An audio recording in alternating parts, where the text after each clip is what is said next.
Discover unbeatable deals and convenience at your neighborhood Family Fare supermarkets. Score exclusive deals, earn rewards, join clubs, and clip digital coupons for extra savings all in one place. Our exclusive offers bring savings straight to your card. Explore a wide range of local products that support your community. With easy pickup and delivery options, saving time and grocery shopping has never been easier. Family Fare is all about making your grocery experience easy and affordable and your one-stop shop for all your grocery needs. Family Fare in your neighborhood.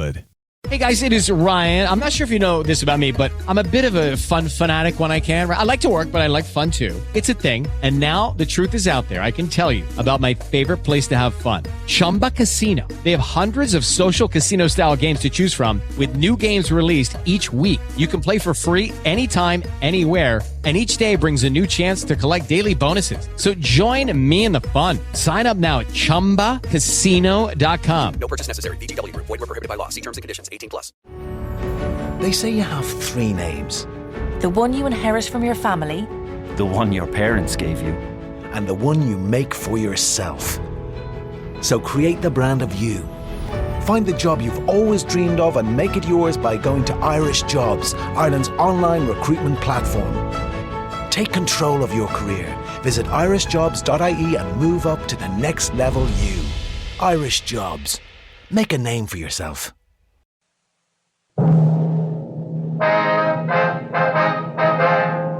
Sound off for Chesterfield. Chesterfield, only cigarette in America to give you premium quality in both regular and king size, brings you Dragnet.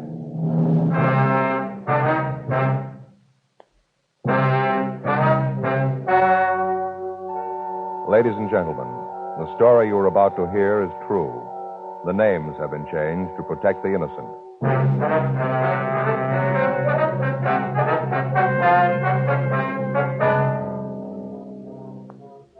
You're a detective sergeant. You're assigned to homicide detail. Naval intelligence tells you that 2 Marines have been picked up by the shore patrol. They're reported sick. One is in critical condition. Foul play is suspected. Your job? Investigate. Here's what leading tobacco publications have had to say about king-size Chesterfield. U.S. Tobacco Journal, Atlanta, Georgia. Chesterfield King Size is going strong. One jobber reordered twice this week in addition to his regular order. And the Chicago Weekly, Tobacco Leaf, reports more calls for Chesterfield king-size cigarettes than for most brands being marketed. The reason for king-size Chesterfield's amazing success is this. All king-size cigarettes give you quantity, but only Chesterfield King Size gives you quantity plus quality, premium quality. That means Chesterfield King Size contains tobaccos of better quality and higher price than any other king-size cigarette. The same fine tobacco as in regular Chesterfield. Enough more of this tobacco to give you over a fifth longer smoke. So remember, Chesterfield is the only cigarette to give you premium quality in both regular and king size. Buy 'em either way you like 'em. Chesterfield gives you the best possible smoke. Much milder.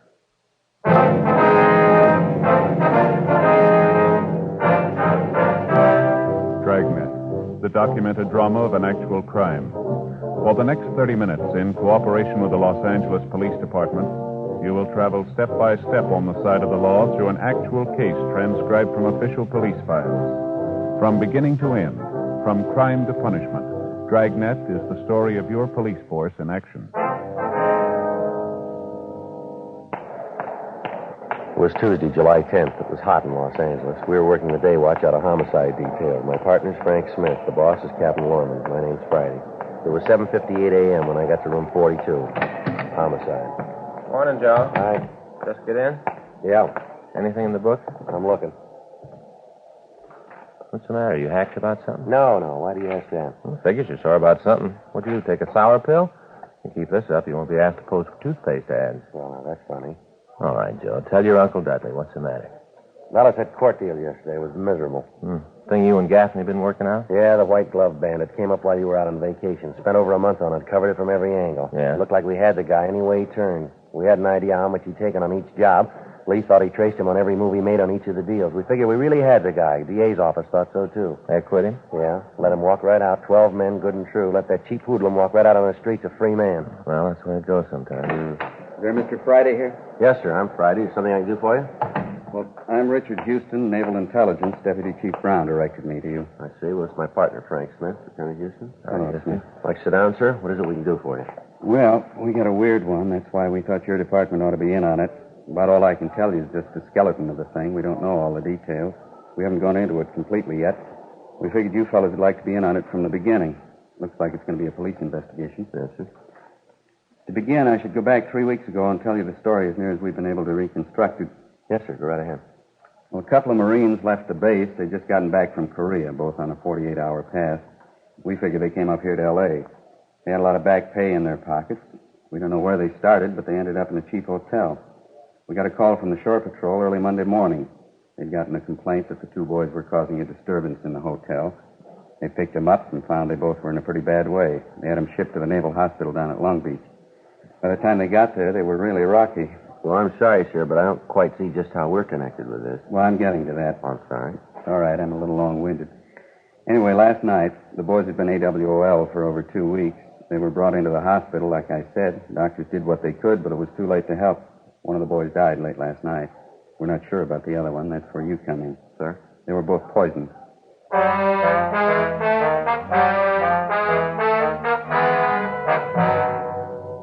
9:06 a.m. Frank and I talked with Captain Lorman, then we checked out a trip car and left for Long Beach. When we got there, we talked with the doctor in charge. He told us that it would be later that night before the boy would be completely out of danger. He said, however, that we could talk to him if we phrased our questions so that the answers could be kept fairly brief. We looked over the boy's record. His full name was Jack Wayne Walker, age 24. He'd enlisted in the Marine Corps on January 14th, 1950. He'd spent almost a year in the Far East, and his service record had been good until this time. The record of the victim, PFC Edward Monahan, was pretty much the same. The boys had both come from the same town in Arkansas. The date of their enlistment was the same. They'd served overseas the same time. At 3:48 p.m., the doctor ushered us into Jack Walker's room. Who are you? Police officers, Jack. We'd like to talk to you.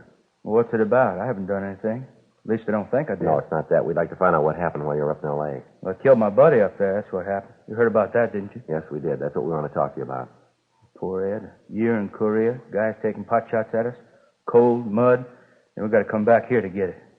I didn't trust that little crumb. I knew we shouldn't have had anything to do with it. Well, you shouldn't have trusted who, Jack? Stubby. You know the rest of his name? No, just Stubby. I just can't believe it about Ed. We shoved off for L.A. going to have a last fling. Ed was getting married as soon as we got home. All right, if you could just start right at the beginning. Oh, sure. Well, first we both had a 48-hour pass. We figured to go to L.A., like I said, for last fling. A few drinks, look at some of the lights, have a little fun. Sort of a bachelor party for Ed before he got hitched, you know. Well, we pulled into town. Let's see, I think it was Saturday morning. A couple of buddies told us about a joint up there where we could have some fun. Yeah. Well, we head up there, and nice little place that hour of the morning, I guess about 10:30. Well, we start in to drink. It gets pretty foggy after that. Like little parts in a jigsaw, you know. You sort of see a little bit of everything, but the whole picture ain't there. Yeah. Well, I remember we hung around the place for 2 days, and then it all really goes black. The next thing I remember, we woke up in some flea bag. I remember looking at the calendar on the wall. We was already a couple days AWOL. Ed and I talked about what we should do. And then we get to trying to think up an excuse for the CO for being AWOL.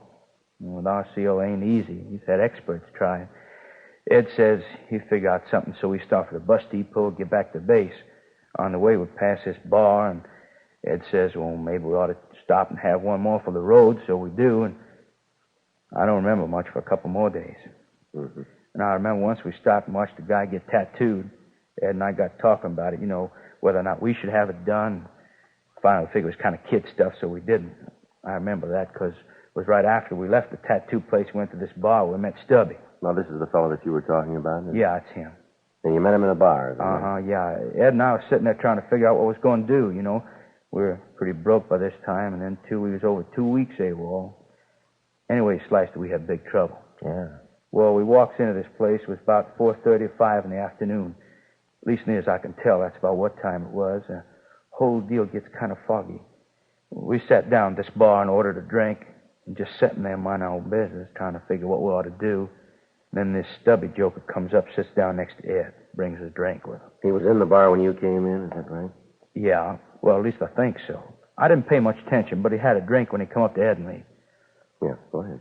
Well, he got to talking about the Corps, and next thing we know, he's setting up the drink. Mm-hmm. The way we was fixed, as long as he wanted to buy, we wasn't going to argue. Mm-hmm. Did they seem to know this stubby in the bar? Yeah, the girl who waits on tables called him my name. All right, you want to go ahead? Yeah, well, this stubby kept going on about how he liked the Corps and how he'd won a whole flock of citations in Korea. Told us all about the time he'd spent in Japan. First we thought he was just throwing a bunch of coconuts at us, but we'd ask him about places in Korea and things you could only know if you was there. He'd come up with the answers all right, but even with all that, there was something that just didn't ring true with it. Yeah. Anyway, along about 8 or 8:30 that night, Stubby got in a thrash with the bartender, something about the price of the drink, so he suggested we go up to his place and get a jug, and drink up there. Well, I wasn't too hot for the idea, but Ed said we had nothing to lose, and we didn't have a sack for the night, and there wasn't much dough left, so we shoved off with him. Where'd this stubby live? A hotel down on 5th. I'll tell you how to find the place. Same place you were picked up in? Yeah. We got the address then. Oh, okay. Well, what happened when you got Stubby's room? Well, we cracked the jug, sat around drinking for a while, and then Ed and I went to sleep. Mm-hmm. I tell you, the next morning we had the biggest hangovers in the entire United States and Canada, both of us.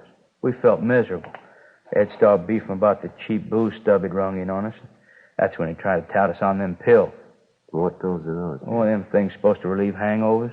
Oh, you mean the kind they sell in drugstores? Oh, no, not them. Stubby told us about that one. He'd come back to the States. He'd stood some duty in a hospital and said that while he was there, he got them pills. Said there was a special prescription, that they was great for head shrinking. He wanted us to try them. Did you? Well, no, not right away. He kept after us, though, kidding us about being big, tough Marines with a hangover. And then he took one of the pills, at leastwise we thought he did. So Ed and I figured then we didn't have anything to lose. You took one of these hangover pills then, did you? Yeah, we both did. Mm-hmm. What happened then? Well, nothing right away. Stubby said it'd take a little time for it to take effect. We got up and started to get dressed. Ed and I thought we'd better get back to the base, We'd probably be in enough trouble as it was without worrying about a hangover. Yeah. You left the room? No, we was just getting our stuff together, and Ed took sick. Said he had awful pain in his stomach, like a cramp, And we asked Stubby if the pill could have caused it. He said no. It must have been the booze. Yeah. Well, right about then, I was getting ready to mop up the place with this Stubby. I figured sure he'd given us a Mickey. I couldn't figure why, though. Then it hit me. That pill, huh? Yeah, I guess so. Real bad cramps in my stomach. I got real dizzy. The room started to go round. And we asked the Stubby to call a doctor, and that's when we knew he was really in trouble. How's that? Well, we knew then he was nuts off his trolley. And neither of us could walk. Ed doubled up and passed out, and I could hardly keep awake. We both just lay there on the floor. I kept asking this bum to get us a medic. Mm-hmm. Did he? No, he just stood there and laughed at us. Laughed like a crazy fool. He kept saying we was big, strong Marines. We should be able to take a little stomach ache without running to a doctor. At no time did he make any attempt to get you medical help? No, just like I said, he just stood there and laughed at us. Then he got real mean. Got crazy leer on his face. Said he'd show us, he'd fix us up good for what we'd done. Well, what do you mean by that? I don't know. All I thought about was getting Ed and me to a doc. About this time, I didn't much care what the little screwball did. Then it really started harping on how he's getting even with us. I tried to get at him. I'd have killed him if I could have. I tried to get at him, but I fell and went out, I guess. And that's when he said that thing about that we wouldn't be the last ones he'd get. What? Well, he said like this, you guys are the first, just the first. But there's going to be more, a lot more.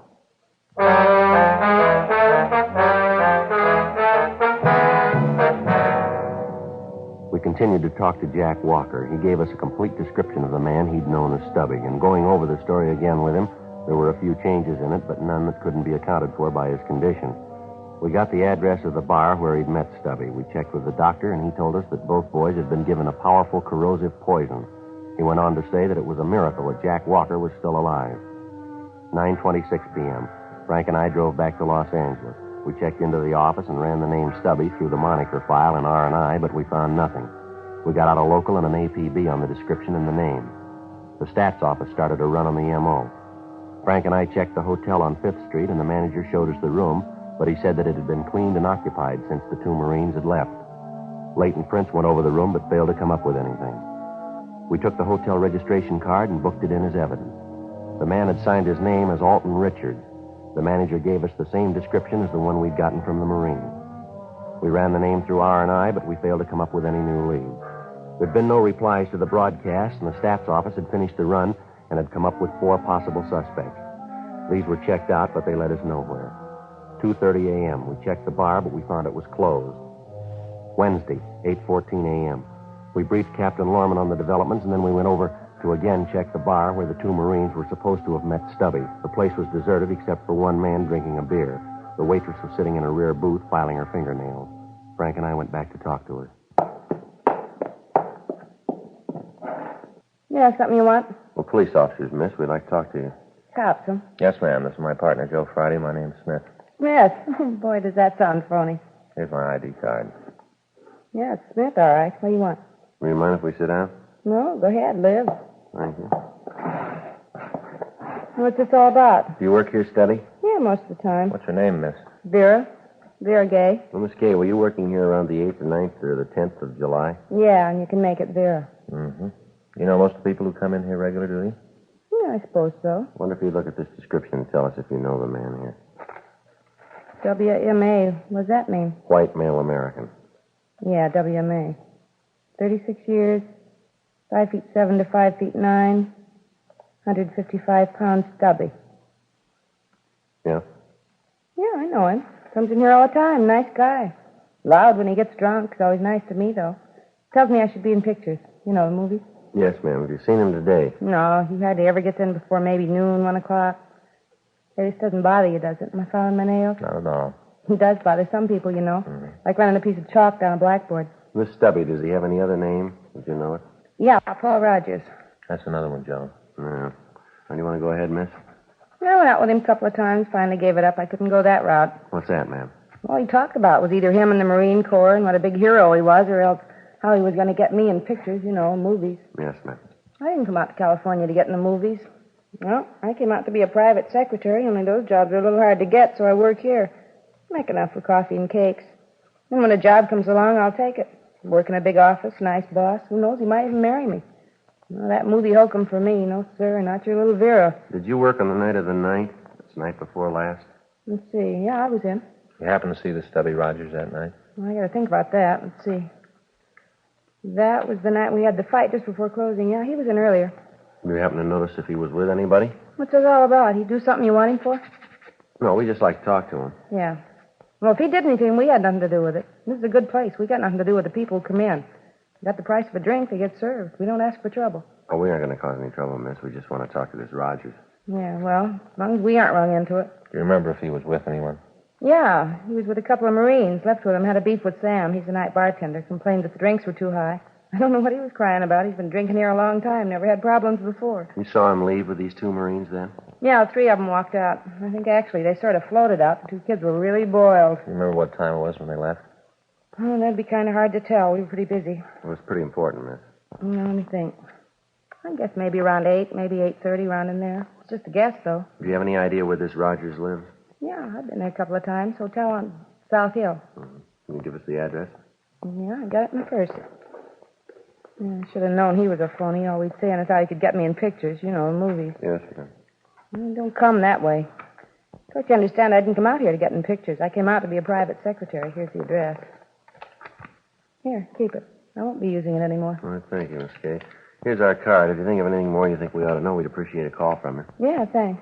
Sure appreciate your help. Well, you never know. Maybe I'll need your help sometime. Matter of fact, you might be able to lend me a hand. What's that, miss? You know any picture producers? You know, movies?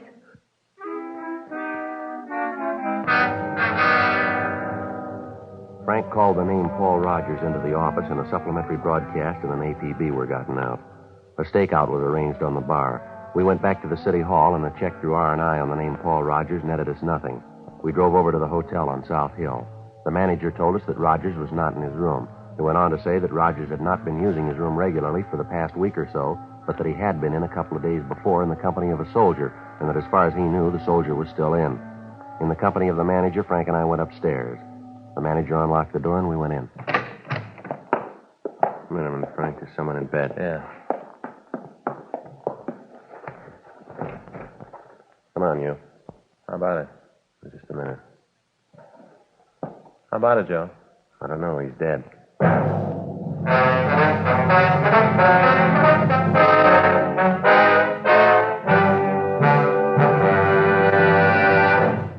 You are listening to Dragnet, the authentic story of your police force in action. And now a report every smoker should hear. Nose, throat, and accessory organs not adversely affected by smoking Chesterfields. First such report published about any cigarette.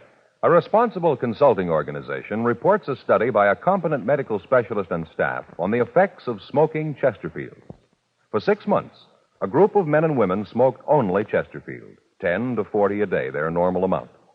45% of the group have smoked Chesterfields from 1 to 30 years, for an average of 10 years each. At the beginning and end of the 6 months, each smoker was given a thorough examination, including x-rays, and covering the sinuses, nose, ears, and throat.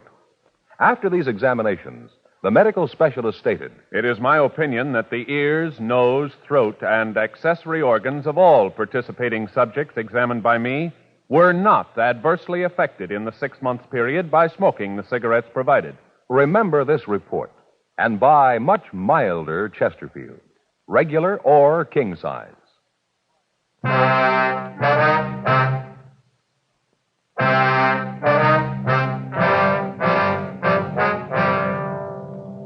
Wednesday, July 11th, 12:40 p.m. We called the coroner's office, then we got in touch with the crime lab and the photographers. After the pictures had been taken, the body was removed. The victim was a soldier in his mid-30s. On the nightstand beside the bed, we found an empty pill bottle and a suicide note. The note was booked as evidence and turned over to Don Meyer for comparison with the handwriting taken from the hotel registration card that Rogers had signed. The men from Leighton Prince went over the place thoroughly. They came up with several classifiable prints. Fingerprints found on the bottle belonged to the victim. There were several other sets in the room which were not identified. The crime lab went over the room, and then they went back to the lab to make their analysis. All officers in the area were alerted to be on the lookout for Rogers. Frank and I talked to the manager of the hotel, a Henry Corey. He told us that Rogers had lived in the hotel for the past 4.5 months. He said that Rogers was quiet, kept pretty much to himself, and for the most part was a good tenant. He said that on several occasions Rogers had gotten behind in his rent, but that he'd always managed to come up with the money. The manager told us that in the conversations he'd had with Rogers, the main topic had been the Marine Corps and the suspect's record overseas. Rogers presented himself as an armchair general, constantly calling down the way the situation was being handled. He would refer to his own exploits, but when questioned about his leaving the service, he became vague and evasive. Additional handwriting samples were obtained and sent to Meyer. The manager told us that the latest victim had come in with Rogers the night before, and that at the time he'd been pretty drunk. They'd gone upstairs, and when Rogers had left in the morning, the manager had assumed that the soldier had gone the night before. 3:20 p.m. Frank and I went back to relieve the stakeout at the bar.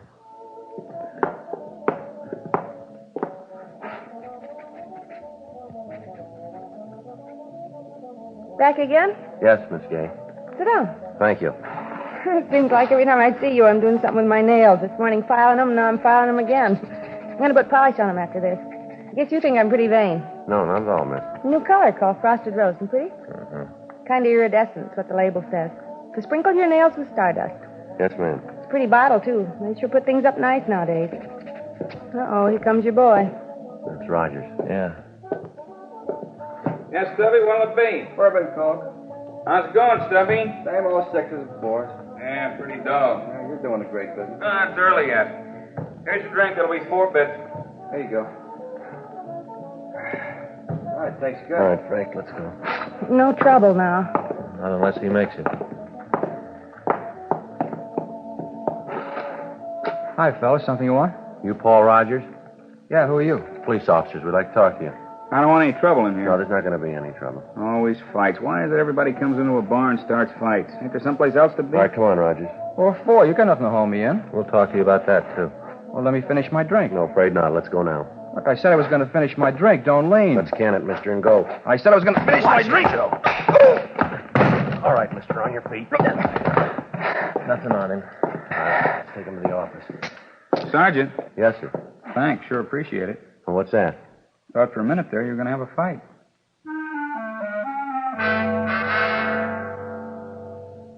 We took the suspect back to the city hall, then we checked the name through the Marine base in San Diego. Lieutenant Richard Houston called back to say that Rogers had received a court-martial and a dishonorable discharge in January of that year.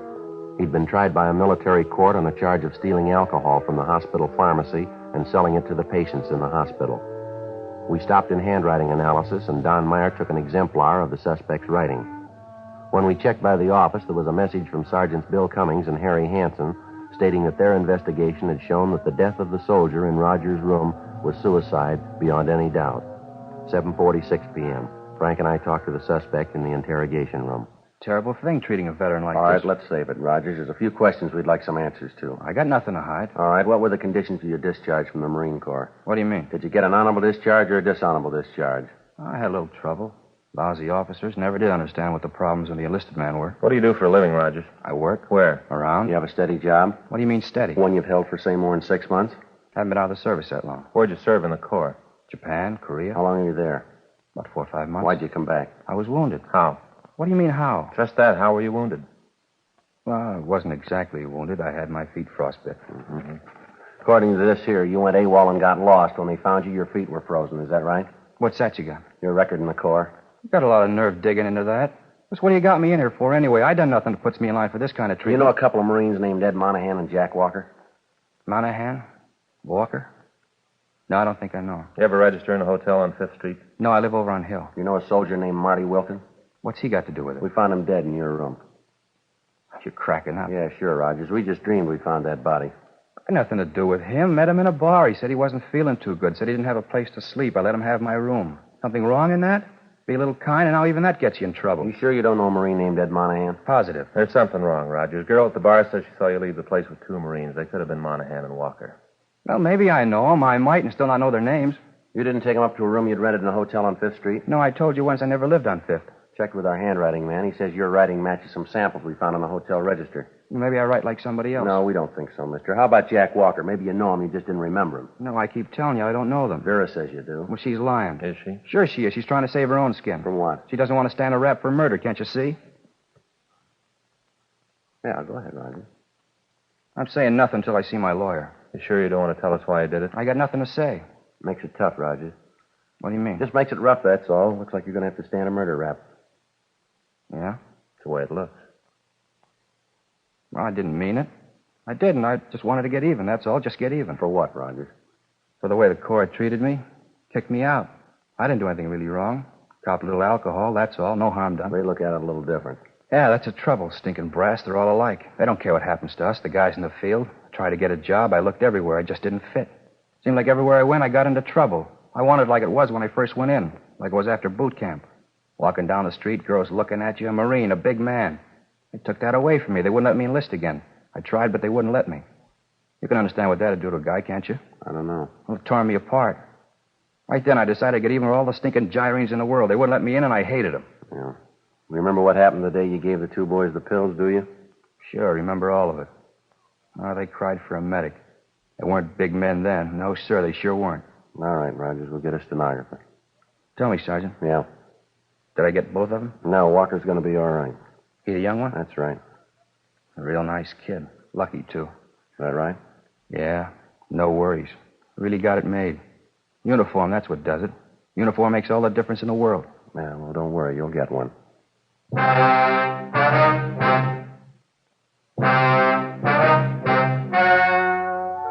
The story you have just heard was true. The names were changed to protect the innocent. On November 13th, trial was held in Department 87, Superior Court of the State of California, in and for the County of Los Angeles. In a moment, the results of that trial. Now, here is our star, Jack Webb. Thank you, George Fenneman. In modern crime detection, the working detective depends on scientific research. He relies on the services of trained experts in ballistics, communications, fingerprints, to name just a few. He's interested only in facts. And as a smoker, you should be interested only in facts. That's why the report you heard earlier is so important to you. Nose, throat, and accessory organs not adversely affected by smoking Chesterfield. First such report ever published about any cigarette. Remember it. And next time, buy Chesterfield. Regular or king size, premium quality Chesterfield gives you the best possible smoke.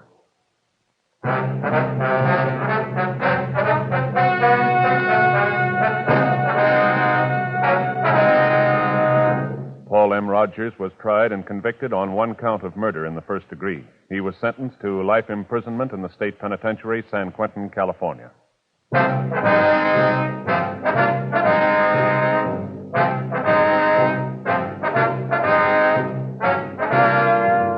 You have just heard Dragnet, a series of authentic cases from official files. Technical advice comes from the Office of Chief of Police W.H. Parker, Los Angeles Police Department. Technical advisors, Captain Jack Donahoe, Sergeant Marty Wynn, Sergeant Vance Brasher. Heard tonight were Ben Alexander, Virginia Gregg, Jack Crucian. Script by John Robinson. Music by Walter Schumann. Hal Gibney speaking. Sound off for Chesterfield. Either way you like them, regular or king size, Chesterfield gives you the best possible smoke. Much milder Chesterfield. Chesterfield has brought you Dragnet, transcribed from Los Angeles.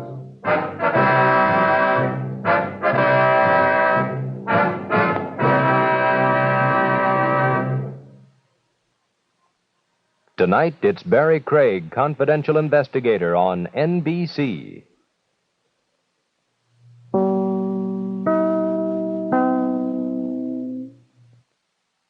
Judy was boring. Hello. Then Judy discovered ChumbaCasino.com. It's my little escape. Now Judy's the life of the party. Oh, baby, mama's bringing home the bacon. Whoa, take it easy, Judy. The Chumba life is for everybody. So go to ChumbaCasino.com and play over 100 casino-style games. Join today and play for free for your chance to redeem some serious prizes.